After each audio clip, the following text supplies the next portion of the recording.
Welcome. I'm Doug Morgan, and you're listening to Uncommon Sense, where we hunt for the truth in the topics you're not supposed to talk about, Christianity and politics.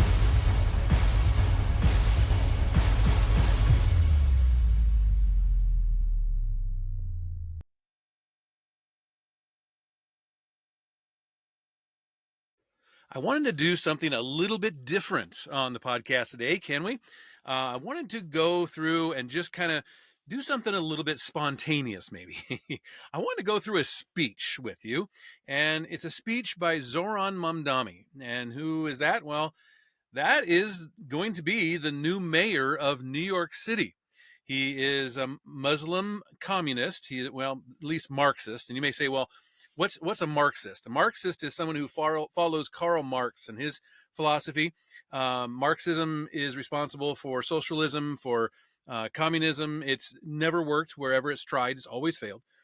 And here is, just years after 9/11, we will now have a Muslim Marxist as the mayor of New York City.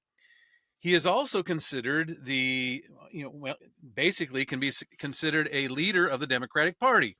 And what this does, I believe, is it reflects where the Democratic Party is now. Democratic Party is taking a very hard left a lot of the moderates behind. And they are very, very hard leftists now. And right into what we see here as Marxism. And so let's go through this speech. I haven't heard all of it. I've just heard bits and pieces. I want to go through the whole thing with you, and I want to be able to see what he has to say, and then I'll give you my knee-jerk reaction to it, okay? So let's go ahead and listen to, this is his victory speech. It comes from his website, and it's his victory speech on November 4th, the night that he was elected. Here he is.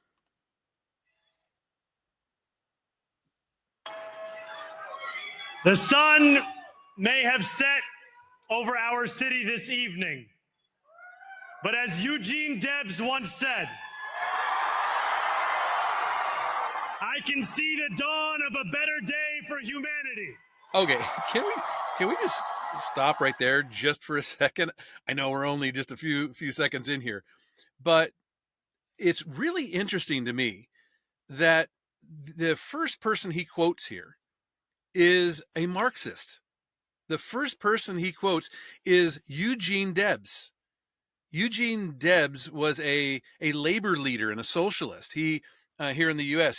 He was definitely a Marxist, and yet this is the first person he quotes in his speech.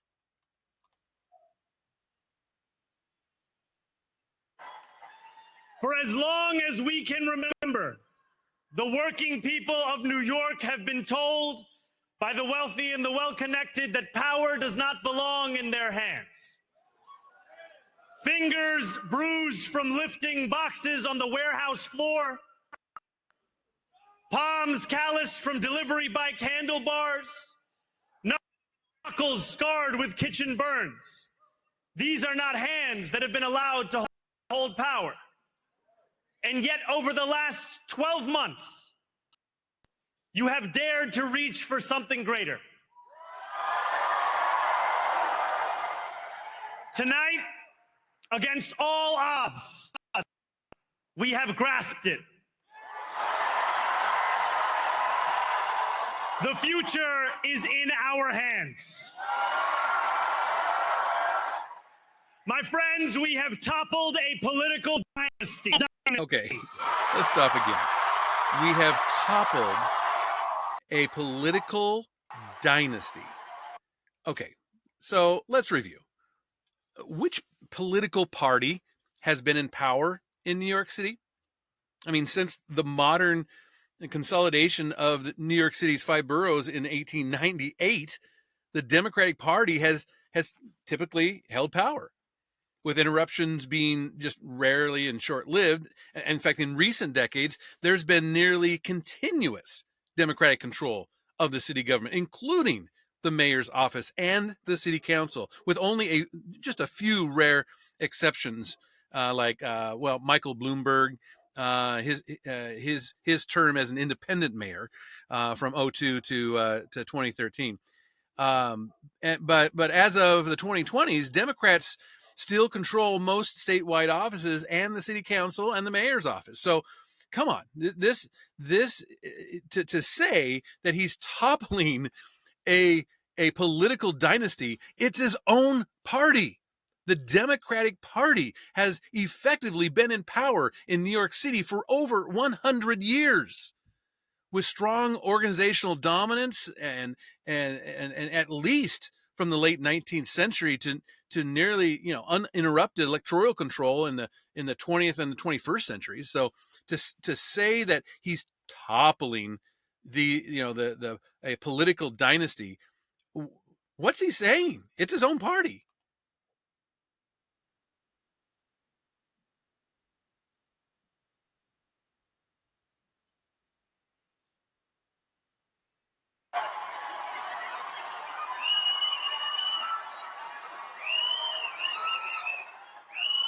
I wish Andrew Cuomo only the best in private life. But let tonight be the final time I utter his name as we turn the page on a politics that abandons the many and answers only to the few.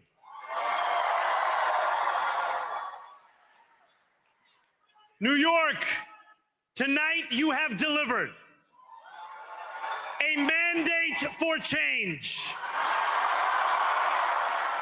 a mandate for a new kind of politics, a mandate for a city we can afford, and a mandate for a government that delivers exactly that. On January 1st, I will be sworn in as the mayor of New York City.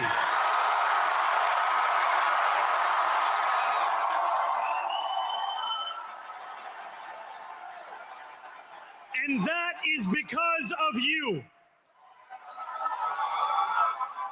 So before I say anything else, I must say this. Thank you. Thank you to the next generation of New Yorkers who refuse to accept that the promise of a better future was a relic of the past. You showed that when politics speaks to you without condescension, we can usher in a new era of leadership. We will fight for you because we are you. Or as we say on Steinway, ana minkum wa ilaykum.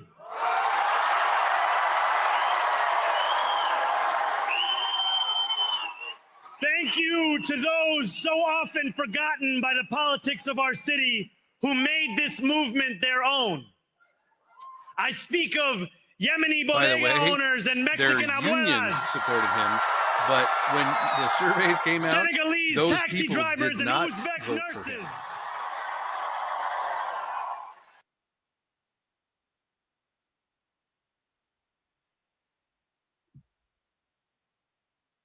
Okay, let's talk about that. Why did he throw Trinidadian line aunties cooks and in there? Ethiopian aunties. Well, that's because he had a little, let's say, lie. Yes, Okay, aunties. on his campaign, he said that the real victims of 9/11 was his aunt or his auntie, right?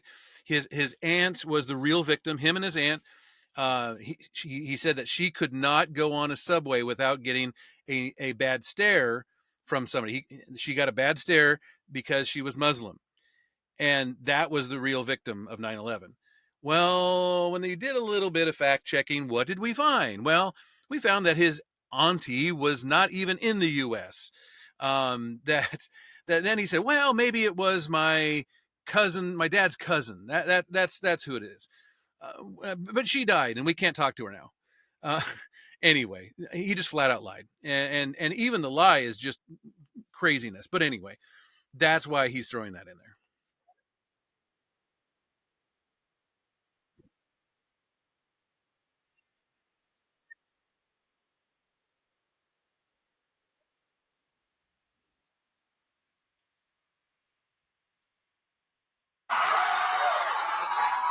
To every New Yorker in Kensington and Midwood and Hunts Point, know this. This city is your city, and this democracy is yours too.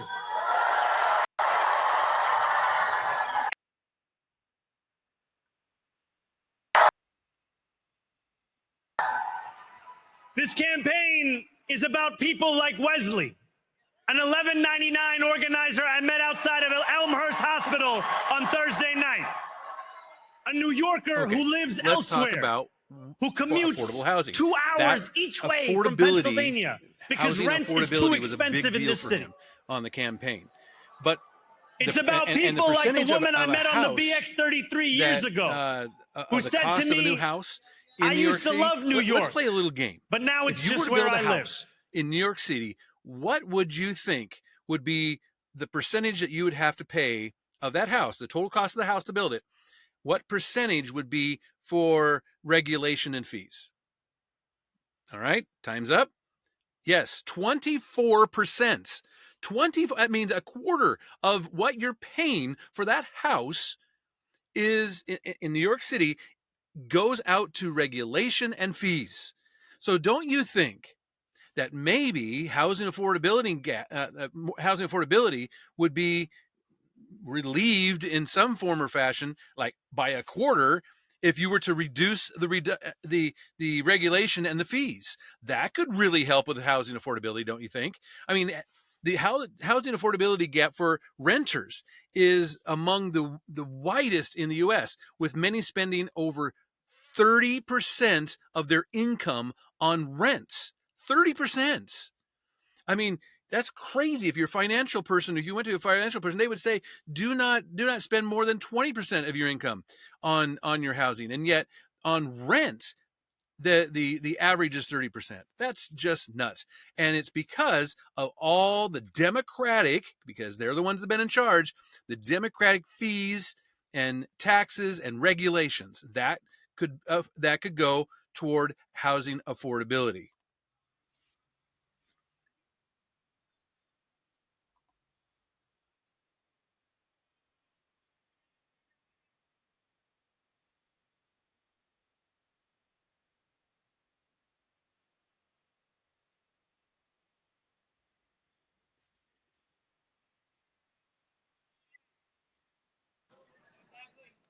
And it's about people like Richard, the taxi driver I went on a 15-day hunger strike with outside of City Hall,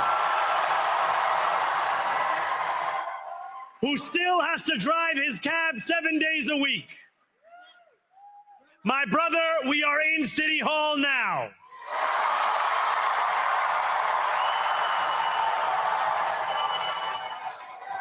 This victory is for all of them. And it's for all of you. The more than 100,000 volunteers who built this campaign into an unstoppable force. Because of you, we will make this city one that working people can love and live in again.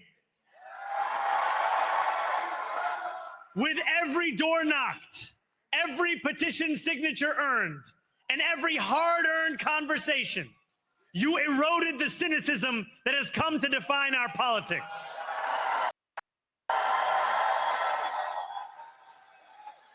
Now, I know that I have asked for much from you over this last year.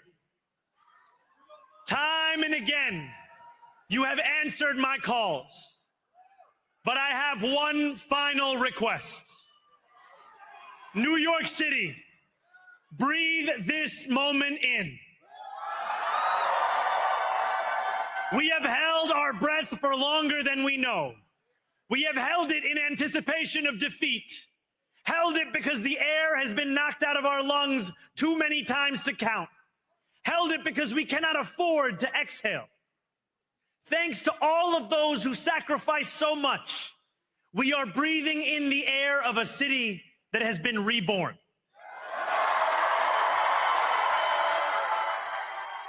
To my campaign team, who believed when no one else did,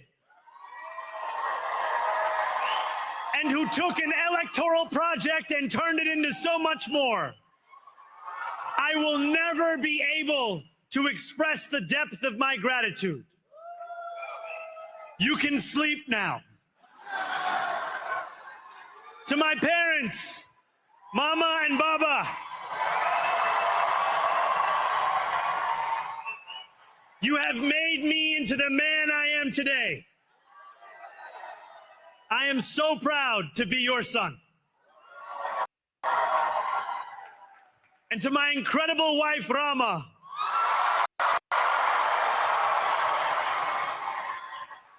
Hayati, there is no one I would rather have by my side in this moment and in every moment. To every New Yorker, whether you voted for me, for one of my opponents, or felt too disappointed by politics to vote at all, thank you for the opportunity to prove myself worthy of your trust. I will wake each morning with a singular purpose: to make this city better for you than it was the day before.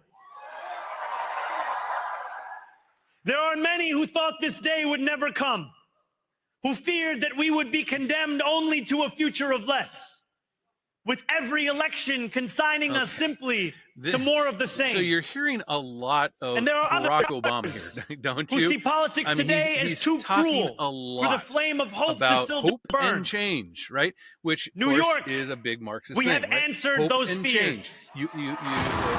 Marxist type of ideology Tonight we have says that spoken there's in a clear voice. oppressors and there's Hope the oppressed. is alive. And you have to, these oppressed have to come against the oppressors in order to revolution and to take over and make everybody equal. And so this whole hope and change thing comes into that. If we just take over, if these oppressed groups were just to band together and do this kind of stuff, then we could have change. Anyway, you're going to hear a lot of that.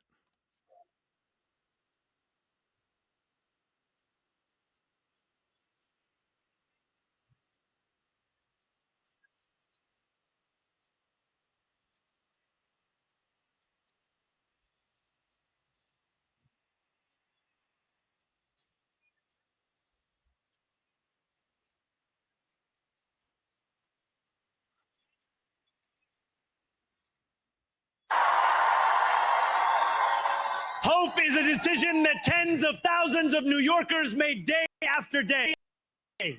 Volunteer shift after volunteer shift, despite attack ad after attack ad. More than 1 million of us stood in our churches, in gymnasiums, in community centers, as we filled in the ledger of democracy. And while we cast our ballots alone, we chose hope together. Hope over tyranny. Hope over big money and small ideas. Hope over despair. We won because New Yorkers allowed themselves to hope that the impossible could be made possible.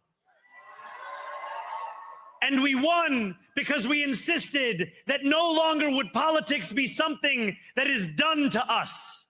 Now it is something that we do. Okay, so there's two people in this speech that he decides to quote from. Nobody else, not Abraham Lincoln, not George Washington, nobody but these two. Okay, I think of the words of already Jawaharlal Nehru. referred to Eugene V. Debs. A moment comes but rarely in history. He quotes when we step Nehru. out from the old to the new. Nehru was the first when prime minister of India, and when the soul of a nation long definitely suppressed influenced by finds Marxism. utterance. He was definitely a Tonight leftist Marxist. we have stepped out from the old into the new. He led the liberation of India. Well, what he called the liberation of India, but it definitely failed terribly there. And so these are the two people that he wants to quote in his speech. Nobody else. That's telling.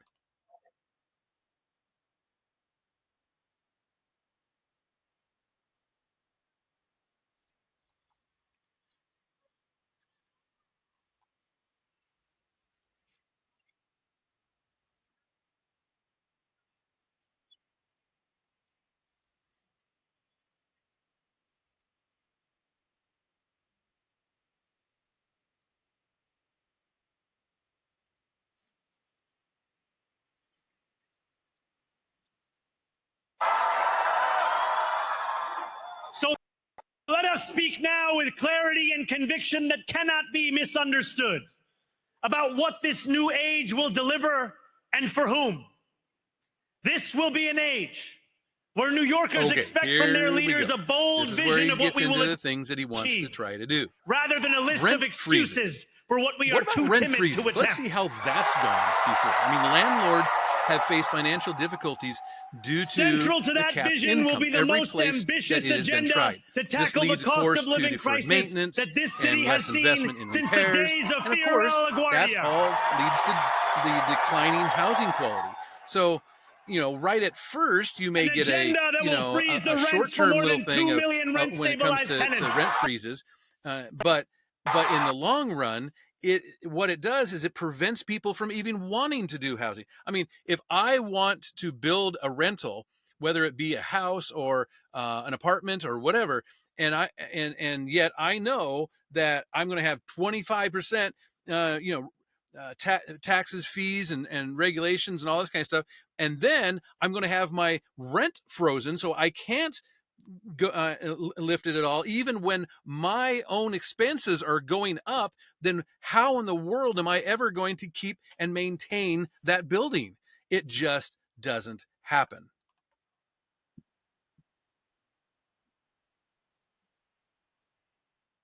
Okay, there we go. We're making buses free. Okay, so let's talk about that.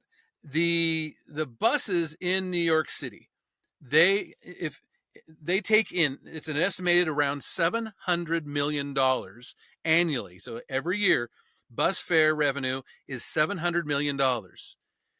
How is that going to be recouped?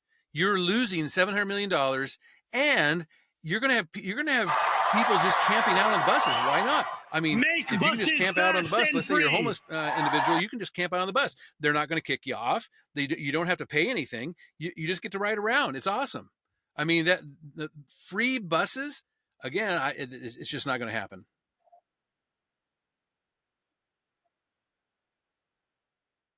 Okay, there we go. Universal child care. Okay. I mean, that is crazy. Universal child care is the typical private child care cost in New York City ranges from about $18,000 for family-based infant and toddler. Toddler care actually goes up to about $26,000 annually. Okay, that's what people are paying for that in a centered-based care, which is what this will be. Okay, we're looking at $26,000 a year. And deliver right now, it's some of the care highest child care costs city in the U.S. due to staffing and operating expenses because of all of this, regulation and things and taxes that New York City has. And here's Zohran Mamdani, and he's proposing free childcare, universal free childcare from for children 6 weeks of age up to 6 years of age. His estimate for the total annual cost of this plan is about $6 billion, and you can double that if it goes statewide. So this is absolutely ridiculous.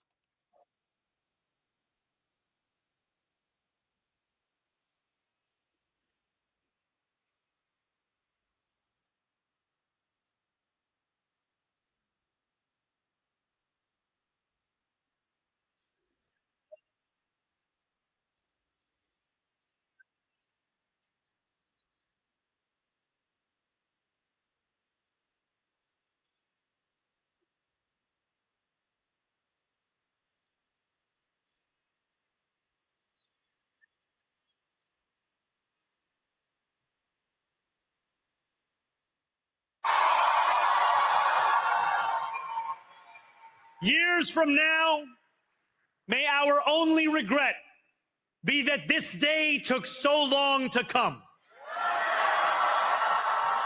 This new age will be one of relentless improvement. That's really rich coming from we someone will hire thousands who more literally teachers. said defund the police. Okay, this anti-Semitic we will cut waste from a bloated bureaucracy. Wants nothing to do with we will police. Work tirelessly to make what he lights wants shine is he again wants social in the workers to go hallways out of instead NYCHA of police developments officers where they have long and flickered. try to help people in that way. And so that is Safety super and rich coming justice from him that will says that go he hand in wants hand as safety we work and the with police as one of officers his to top reduce priorities. crime and create a department of community safety that tackles the mental health crisis and homelessness crises head on.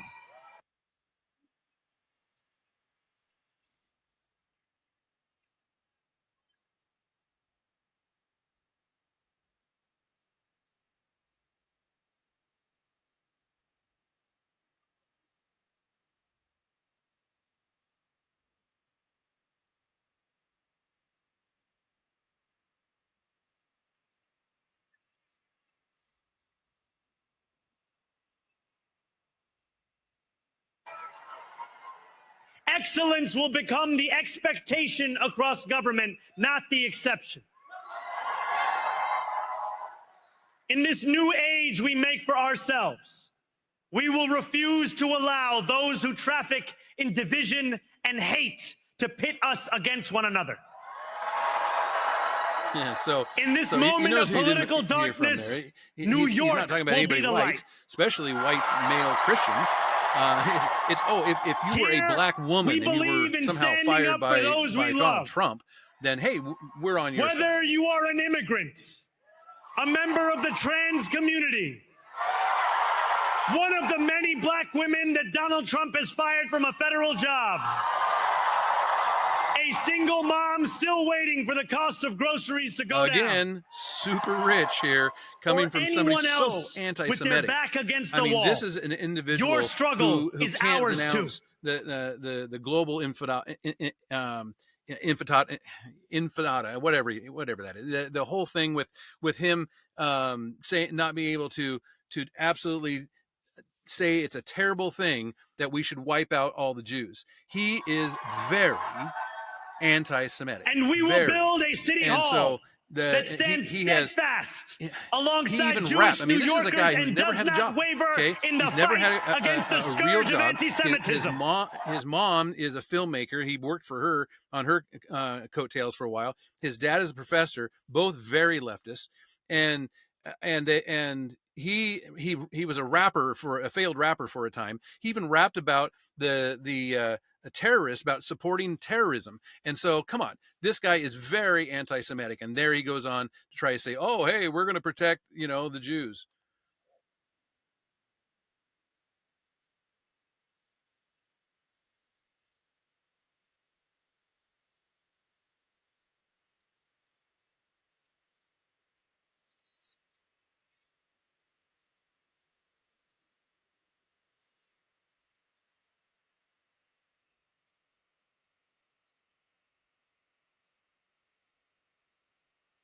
Did someone campaign on Islamophobia? I didn't hear that.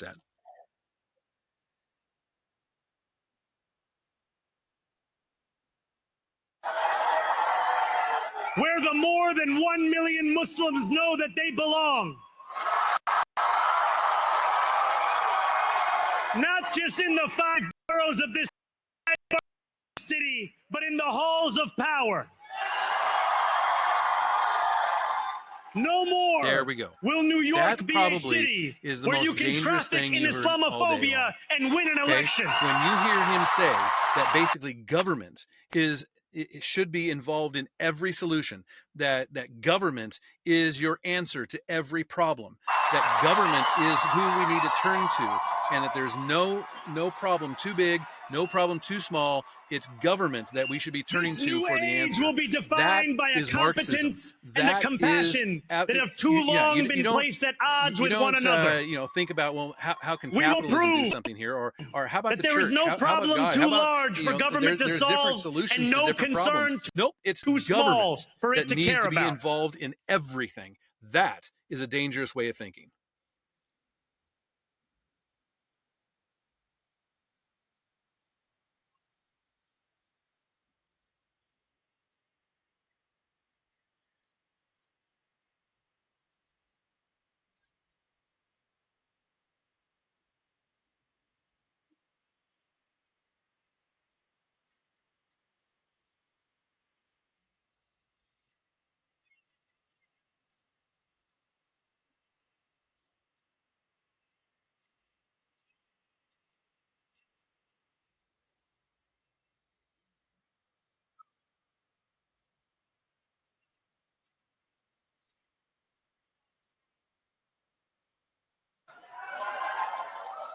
For years, those in City Hall have only helped those who can help them.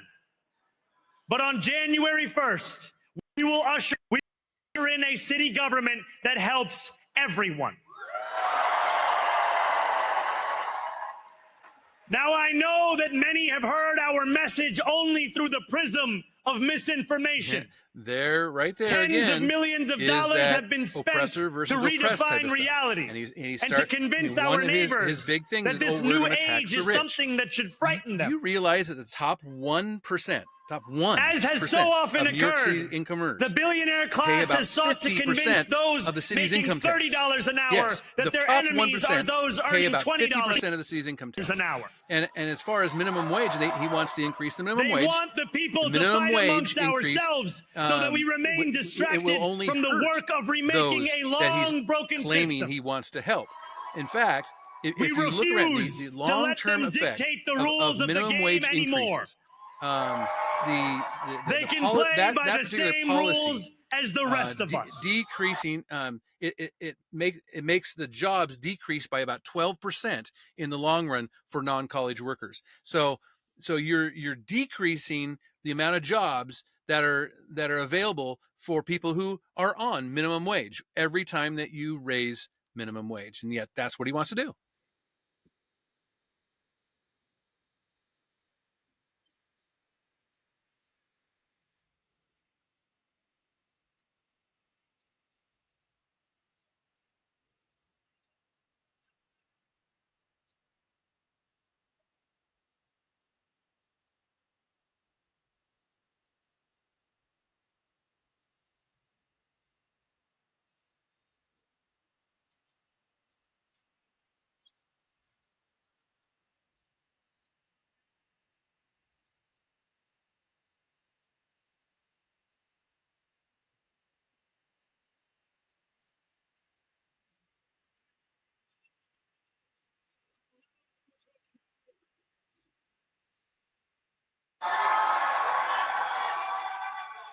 Together, we will usher in a generation of change.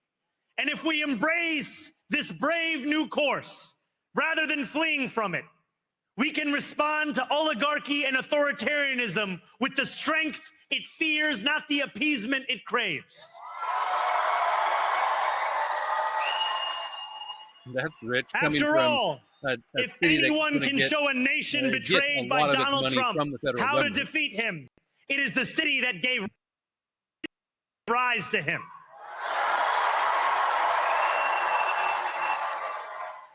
And if there is any way to terrify a despot, it is by dismantling the very conditions that allowed him to accumulate power. This is not only how we stop Trump, it's how we stop the next one.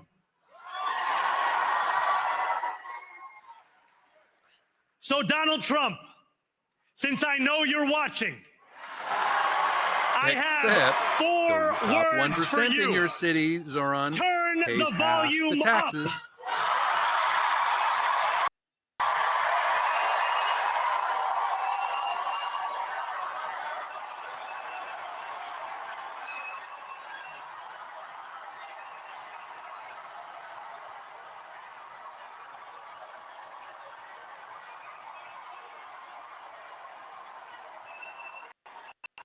We will hold bad landlords to account because the Donald Trumps of our city have grown far too comfortable in our city, taking advantage of their tenants. Again, no mention of people who are not immigrants. To the culture of corruption that has allowed billionaires like Trump to evade taxation and exploit tax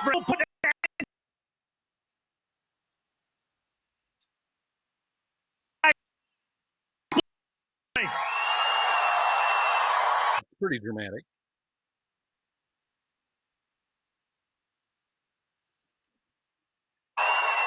We will stand alongside unions and expand labor protections because we know just as Donald Trump does. That when working people have ironclad rights, the bosses who seek to extort them become very small indeed. New York will remain a city of immigrants, a city built by immigrants, powered by immigrants, and as of tonight, led by an immigrant.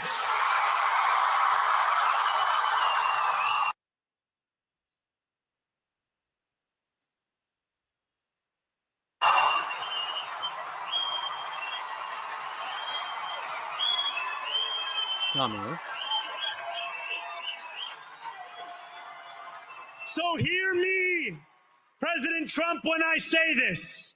To get to any of us, you will have to get through all of us.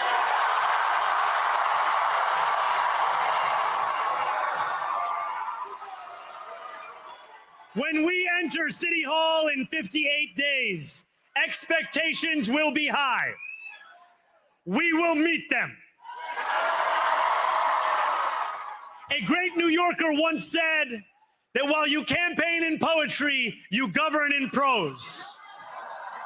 If that must be true, let the prose we write still rhyme, and let us build a shining city for all. And we must chart a new path, as bold as the one we have already traveled. After all, the conventional wisdom would tell you that I am far from the perfect candidate. I am young, despite my best efforts to grow older. I am Muslim. I am a democratic socialist.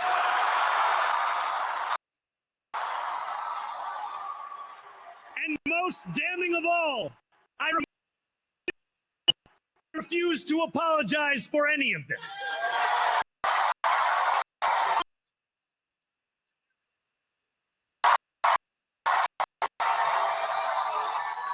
And yet, if tonight teaches us anything, it is that convention has held us back. We have bowed at the altar of caution, and we have paid a mighty price. Too many working people cannot recognize themselves in our party. And too many among us have turned to the right for answers to why they've been left behind. We will leave mediocrity in our past. No longer will we have to open a history book for proof that Democrats can dare to be great. Our greatness will be anything but abstract. It will be felt by every rent-stabilized tenant who wakes up on the first of every month, knowing the amount they're going to pay hasn't soared since the month before. It will be felt by each grandparent who can afford to stay in the home they have worked for, and whose grandchildren live nearby, because the cost of childcare didn't send them to Long Island. This is one of the new leaders of the Democratic Party, and it will be felt by the single mother who is safe on her commute and whose bus runs fast enough that she doesn't have to rush school drop-off to make it to work on time. Worked wherever it's tried, and even those that support Marxism. When New Yorkers open their newspapers in the morning and read headlines of success, it eats its not own. Scandal. Even the people who support it now are going to are going to be taken under. It will be felt by each New Yorker when the city they love. It's a terrible thing. Finally loves them back. This guy is going to be the next mayor of New York City, but I think it gives us some insight into where the Democratic Party is now. I would love to hear your thoughts on it. I know we've gone a little long today, but I really wanted to bring this to you. You can always give me your thoughts. We're going to make website, buses fast. UncommonSensePodcast.com website. Together, and thank you New for York, listening. we're going to deliver universal. Let the words we've spoken together, the dreams we've dreamt together, become the agenda we deliver together.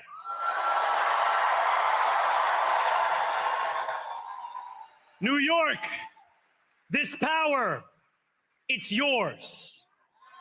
This city belongs to you. Thank you.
This podcast is a production of Morganite Communications.